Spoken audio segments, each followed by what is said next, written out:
Retina क्या है? देखिए, अगर हम आंखों को एक कैमरे की तरह इमेजिन करें, जो पुराने समय में जो कैमरे होते थे, तो उसमें एक रोल डलता था। तो जब हम कोई चीज़ को देखते हैं, तो वहाँ से आने वाली जो लाइट है ना, उस वस्तु की जो इमेज है, वो लाइट पूरी एक बिंदु पर फोकस होती है। जिस बिंदु पर फोकस होती है, वो एक पूरी मेम्ब्रेन होती है ना?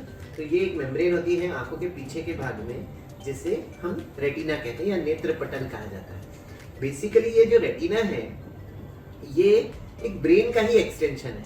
ये रेटिना में जो पूरे नर्व फाइबर्स हैं, वो नर्व फाइबर्स पूरे बिछे होते हैं और उन्हीं का एक गुच्छा जो बनता है, और वो गुच्छा ऑप्टिक नर्व बनाता है, और वो ऑप्टिक नर्व इस तरह से पूरा ब्रेन में जाती है। तो जब हम कोई चीज देखते हैं, तो उसकी इमेज रेटिना पर फोकस होती है। रेटिना उस इमेज को, उस लाइट को, एनर्जी को इलेक्ट्रिक सिग्नल्स में कन्वर्ट कर देता है, और इलेक्ट्रिक करंट के जो है इस ऑप्टिक नर्व के द्वारा ब्रेन तक ट्रांसमिट होता है। ब्रेन उसको इंटरप्रेट करता है और फिर हमें दृष्टि का आभास होता है। सर, अगर मुझे शुगर है तो इससे मेरी आंखों पे या रेटिना पे कोई फर्क पड़ेगा? हाँ, ये बहुत अच्छा प्रश्न पूछा आपने। एक्चुअली डायबिटीज में तो रेटिना का चेकअप बहुत जरूरी है। होता क्या है कि जिन्हें भी डायबिटीज है, तो लंबे समय का जो शुगर है वो धीरे धीरे आंखों के पर्दे पर असर करना शुरू करता है, यानी रेटिना पर। और रेटिना पर जो ब्लड वेसल्स हैं, वो वहां से लीकेज करने लग जाती है। अच्छा, अब डायबिटीज कितने समय से है, कई बार लोगों को ये पता नहीं होता।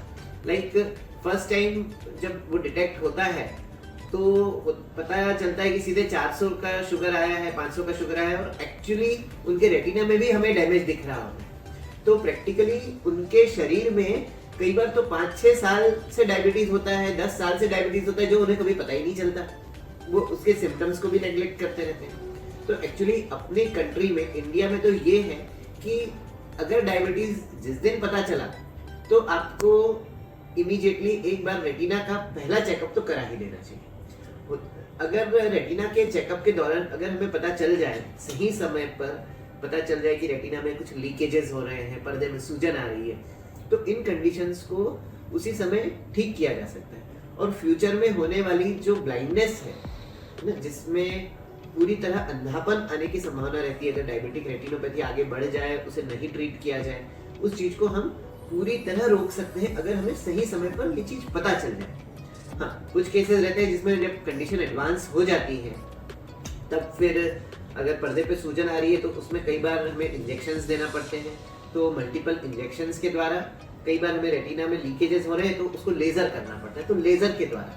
और कुछ केसेस में विट्रेक्टोमी सर्जरी के द्वारा आंखों को ट्रीट किया जाता है। सर, इसका असर बीपी का भी असर रहता है रेटिना पे? हाँ, ब्लड प्रेशर का भी असर रेटिना पर होता है। ब्लड प्रेशर आजकल तो एक बहुत कॉमन डिसीज हो गई है। मतलब अपन अगर आज के दिन देखें, 50 की उम्र, 50 के ऊपर की जो एज ग्रुप है, उसमें मैक्सिमम लोगों को ब्लड प्रेशर रहता है या ब्लड प्रेशर की टैबलेट्स चल रही होती है।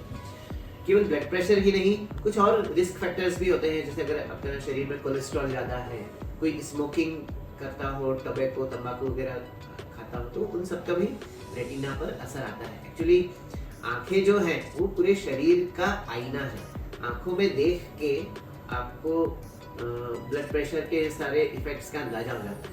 अब ब्लड प्रेशर रिलेटेड कभी कभी तो ये होता है कि रेटिना में कोई वेसल अचानक से बंद हो जाती है, जैसा हार्ट अटैक होता है ना, ऐसे कभी कभी आंखों में भी अटैक आता है।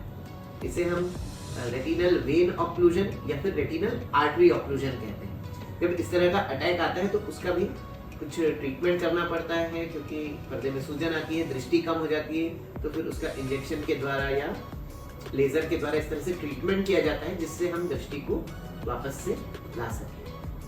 Thank you sir. Thank you.